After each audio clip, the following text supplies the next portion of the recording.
Hi, welcome to the Political Beat at lfpress.com. I'm Pat Maloney. This is Chip Martin. We cover City Hall here in London for the London Free Press and lfpress.com. Fairly busy week, Chip, afoot at City Hall. The Mayor's breakfast, no, not the Mayor's breakfast, the State of the City address was held yesterday, which I believe has been something of an institution for 20 some odd years. And I always like the event. I think it's a neat little mile marker in the year, and the calendar flips over, the mayor says, here's where we are, here's where we're going, or theoretically anyway. Not exactly what happened yesterday, but... Well, I was sleeping in yesterday. You were there. You had time to think about it. You've been digesting the mayor's breakfast, Patrick. Can you share with us any observations you might have? Well, I was pretty pleased with the piece that I wrote about it, which appeared on Front today, and I guess I would say that my... self-loathing was lower than usual when I filed the story last night, because I was pretty pleased with it, and it ended with a line that said, the mayor's speech was a smooth ride. It just didn't take us anywhere we haven't already been, and that's how I would sort of say. He delivered it well. He read from a teleprompter, so that kept him, and he stayed on script. It kept it very tight, kept it very lean. There was no sort of rambling or any oddball tangents, which I think he fell into that trap last year. He was really prepared. The guy's a good speaker, right? Joe's a good speaker. Joe's a very accomplished politician. Words are his forte. Passion is his forte. What about the content? Yeah. Well, what about the content? Good question. That's what I was asking. I'm asking you. Yeah. Well, that's what a lot of people were asking. Not a lot there in terms of here's where we're going in the future. And what I thought was interesting was I always like these, like I said, I like the State of the City address that the Chamber puts on, because oftentimes you'll see a mayor it had become something of an expectation that there would be a bit of an interesting announcement or a big announcement. Hey, everybody, here's something great that I can drop on you at this event. There was nothing of the kind yesterday. No robot? Yeah, no robot, no malfunctioning robot. No announcement of high-rise project? Yeah, no announcement of any high-rise projects. No announcement of jobs? But I didn't see in the word cloud the word jobs. Yeah, no, the word cloud that we ran on Front, which I really like that graphic, and I thought Juanita Sims did a great job putting it together. The word cloud? Putting the package together. And how does that work? How does that work, the word cloud? You get the transcript, and then our online editor, Mike Knoll, puts it through this website that the more times a word is spoken in the transcript, the bigger it appears in the word cloud. Okay, so obviously he said London the most, he said City a lot, he said people a lot. I was hoping that Free Press might show up in there, but I can't see it. He mentioned that a few times. Yeah, but what about jobs? Did you just... No reference to jobs. No reference to jobs. And I thought that was interesting, and I guess I sort of expected, maybe it's an unfair expectation, but it's one that he himself put on Anne Marie in 2010 after her speech, when she announced 60 jobs, and that was sort of an underwhelming announcement, he thought. But it's been pointed out that he promised 10,000 jobs over the course of 4 years, and it's been pointed out that traditionally London, whether Fontana is mayor or DeSico is mayor or whoever is mayor, or even if we don't have a mayor, there's about 2,500 jobs that are created each year anyway, regardless of who we have as mayor. So he's sort of leading from behind on that, so I think 4 times 2,500 gets 10,000 jobs. Well, maybe that's part of his charm, part of the plan, part of the charm of the plan that he had. I'm not sure, but I thought that the speech was well delivered. I just didn't think there was a whole lot there, but big crowd, 1,200. Okay. If I take you back a year ago to the State of the City address, the big thing he announced was a development in Soho by a company called Fincor. So now we're a year later. You had a really interesting story this week about Fincor. Walk me through it and walk our viewers through it. Well, Fincor is the wellness center. It's got two 26-story towers and an 11-story wellness center in the middle. This is supposed to be a world-class facility. It's unlike anything we've ever seen before. It would be at the southern gateway to the downtown, and the mayor announced it with a great deal of excitement last year. Interestingly enough, the main proponent of it, Loredana Onasan, is... What's her name? Loredana Onasan from Fincor was on his Trinity Global Foundation, his charity, as a board member, so I guess they know each other through that. However, this was to have been a great shining example of what could be done in the core area. And anyway, I just discovered that the Upper Thames River Conservation Authority has objected to the rezoning of their lands to make this happen as a reality. They say it's presumptuous, and they are objecting to the rezoning to make this happen. I've also spoken to another property owner who's on that site, who's on that block, that has no intention of selling to the Fincor Corp, and therefore this whole project, I don't know where it stands. It may be there may be speed bumps. They say they may proceed in phases. I don't know. We're still looking into that. But I think the term that had been in your story was planning department was calling this a highly unusual process. The highly unusual part being FinCor attempting to rezone land they didn't own. Okay, Pat, it's like, for instance, if you and I were neighbors and I decided I was going to put a high-rise on my property, but I needed your property to make it happen, but you hadn't sold to me, or you had sold to me, but you had some reservations, I go and rezone my property and your property. That's what's happening with the UTRCA. They're saying that this is presumptuous, that the property the transaction has not completed yet. But what if I didn't want to sell you my property? Can you still rezone? Yes. Could you still go to City Hall? Yes, there's nothing to stop a person or a company from rezoning somebody else's property. That's the very interesting thing that's happened about this. You need council approval to do it. Yes, sure. But you don't need to own the land. No, that's a very interesting wrinkle that's come up on this, and what's happened is the Conservation Authority has opposed it, even though they've agreed in principle to sell the property to the development, but then there's another property owner on there that has no intention of selling, and he thinks it's presumptuous as well, and creating all sorts of concerns for his employees. It's just so odd to me that it's been an odd thing right from day one. And FinCor itself, if we could take a step back to this, I guess we'll call them this developer. This is a pretty ambitious project that was tabled. It's $300 million. $300 million project. They haven't built anything close to that in the past. In that scope. What I'm aware they have in the area is a nursing home in Lucan that has been in the news recently with respect to some labor issues, and they also attempted to build a nursing home, I believe, in Grand Bend, but there were some municipal servicing issues that happened. So this is sort of coming out of the blue, and in fact, if these two 26-story towers were built, they'd be among the tallest in the city, within a few feet of being the very tallest. Yeah, and I mean, everybody, it would be great to see something like that in Soho. I think everyone hopes to see that neighborhood really regenerate and gentrify. I'm just having trouble being sold lock, stock, and barrel on this project actually coming to fruition and these towers actually. Well, and since day one, I think a lot of people there are some impediments out there. There's some issues, and there's questions about do they have the wherewithal to pull this off? Will they have enough property to make it happen? There are questions. It's a developing story, and we're following it.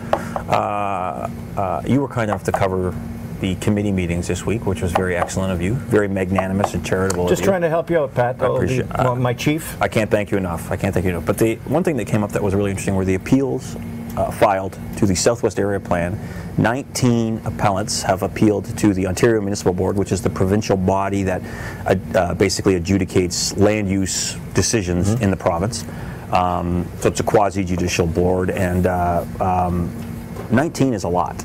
Well, it's not just the fact that there's 19, and that's a large number of appeals to this official plan that's going to chart the development in the southwest, the corridor along, basically centered on Wonderland South. Down sort of the last big plot of undeveloped land. Well, in the there's more over, by Glanworth and over by Belmont, but this is the last one that there's a real hope for really something substantial happening there. And there was a process that went through 3 years, and then at the last minute, the members of council changed the plan to significantly increase the amount of commercial and residential land in that area, hoping to get some fast return in terms of taxes and new assessment and that sort of thing. However, it's not just the fact that there's 19 people and companies appealing it, but those 19 include some really big hitters in the development industry: Sifton Properties, Southside Group, and others that are very concerned that this is an inappropriate amount of commercial land, providing way too much supply, and that will eventually lead to costly leapfrogging of development, which has implications for the cost of servicing. And already the cost of servicing is projected to be in the tens of millions of dollars.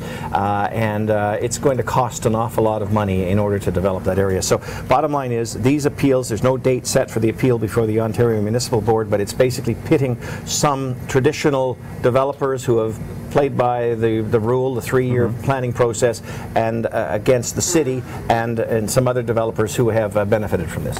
And the city will, speaking of costing the city money, the city's going to be defending the plan, obviously. Oh yeah, they were just approved this week to hire hire consultants, economic and planning consultants, in order to help the city defend this official plan amendment that helps this happen. Ironically, it was the planning staff that was encouraged by council to take a lot more land than they had originally planned, and so maybe their hearts might not be in it 100%. So planning staff is going to be going to the Ontario Municipal Board, and will have to defend with helpers. With helpers, of course, but they'll be defending a plan that was basically a jerry-rigged version of the plan they'd worked so hard to develop. Yes, it was sort of a last-minute enhancement, a politically driven last-minute enhancement of that plan, and they're now having to defend this, which it went far beyond what even the city staff wanted. So as if our good friends on City Council didn't have enough to do, there's the budget process, which is really getting underway on Thursday when the operating budget will be debated, and what I think the focus will be on will be these euphemistically called service change business cases, which is some 50-odd service cuts that will reduce costs in the budget and get us closer to a third straight tax freeze. And just to recap, they came in with 4.3%. Yeah, the budget as it stands right now, so it's a 4.3% tax hike, which is a $20 million gap between you, the fine homeowners of London, getting a tax freeze. There's a plan to get to 2.5, which is I think $11.5 million from zero. And then obviously they want to get this. A lot of people on council want to get to zero. The mayor wants to get to zero. That was his big promise. There's going to be some really, really interesting issues up tomorrow. For me personally, I look at the public housing cut, which is something in the order of $480,000. It includes cutting transit. The transit one also, but the public housing one is going to look at cutting, sort of a summer camp for underprivileged children, which sort of, I can't understand how anyone could support that. There's reduced rates for access to community facilities in there too. Yeah, correct. And then you've got there's going to be transit cuts. There's library cuts. Yep. There's a $2.5 million reference to a fire department review relating to labor relations, which whenever you talk about labor relations, you're talking about jobs. $2.5 million is a lot. I talked to Councillor Orser, who says there's no way he would support any cuts to fire or police, which, take it or leave it. That's not a surprise. Steve has said that in the past. But I'm really curious to see how the Fontana 8, the traditional 8 councillors who vote together, splinter off or don't splinter off on each of these individual items. We've had a bit of peace since Christmas. Things have been fairly quiet on the political front, and I think beginning Thursday and possibly moving into Friday, the rubber hits the road, and we're going to see some of the divisions amongst those who are committed to a tax freeze and those that are committed to not harming the most vulnerable in our community. So the rubber's going to hit the road. I think we're going to see some political divisions arise. And if you look back, if you use last year's budget debates as a template, so many of the controversial decisions were an 8-7 vote, very, very close. And we had a story on the front page with Sandy White, who of course is a supporter of the mayor generally, last weekend, saying there are several cuts that she can't support. So if you've got a close 8-7 vote and then say Councillor Sandy White flips and the cut's not happening. So I'm really curious to see what's going to happen. I think it's going to be a really interesting day. Yeah. And then speaking of balancing the city budget, Councillor... And interesting. And interesting, yes, the good councillor from Ward 9, Dale Henderson, had an idea. The ideas guy, yeah, the idea guy. He had an idea to make London something of a charity case, and I think this came up at, what committee would it have come up? It was one of the two I was at. I think it was Corporate Services, okay. And he came up with this idea.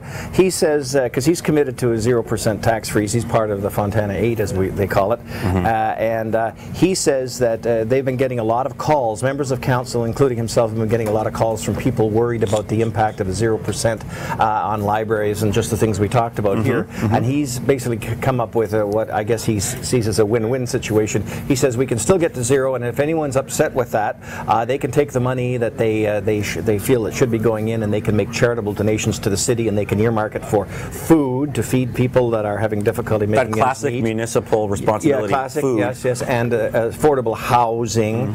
He even said roads and sewer patching, which is very interesting. And then he had another category called other, which would include libraries and one assume maybe transit, so that people could donate, and the city would set this up and receive these funds and distribute them to the places in the community that people had indicated where they should go. So basically a collection agency, the city becomes, and then distribute the money to various areas that people want to support. And the Free Press's Mike Henson went out and about today to talk to Londoners about their thoughts on Dale Henderson's proposal and whether or not they'd be willing to donate some of their money to City Hall over and above their taxes. Here's what some of the responses were. I don't believe in a zero tax growth. I think we should increase our taxes to pay for services, and I don't like the idea of people voluntarily paying for government. You have to have somebody act as our conscience. We're electing them to act act is our conscience. People who enjoy giving money, or who give money to causes like that to help hungry and homeless people, probably are already doing it. Some people will, but I think that a lot of people are pretty selfish. So when it comes to taxes and that, maybe they wouldn't do it unless it was coming out of their taxes automatically. I wonder what the good people at the United Way or various sundry other charities would think about donations that may otherwise go to them now going to City Hall to help patch roads. Very interesting. Well, most of his ideas sometimes get shot down rather quickly because he hasn't done the research. This one at least got some interest among other members of council and was turned over to the administration to look at it to see if there's any implications with the Income Tax Act, if the Municipal Act, if there's a problem there, how this could be run, who would run it. It just sounds like a complete quagmire. It's off the wall, but at least they're going to look at it and have a report back. I think I know what the conclusion will be, but you got to give Dale marks for trying. A for effort. A for effort. Yes. A for effort. A for originality. A for effort. Okay, so thank you for watching, and keep an eye on the Free Press in print and online Friday and Saturday for full coverage of what should be a very interesting budget debate at City Hall. On behalf of Chip Martin, I'm Pat Maloney. Thank you for watching. Check in next time at LFpress.com.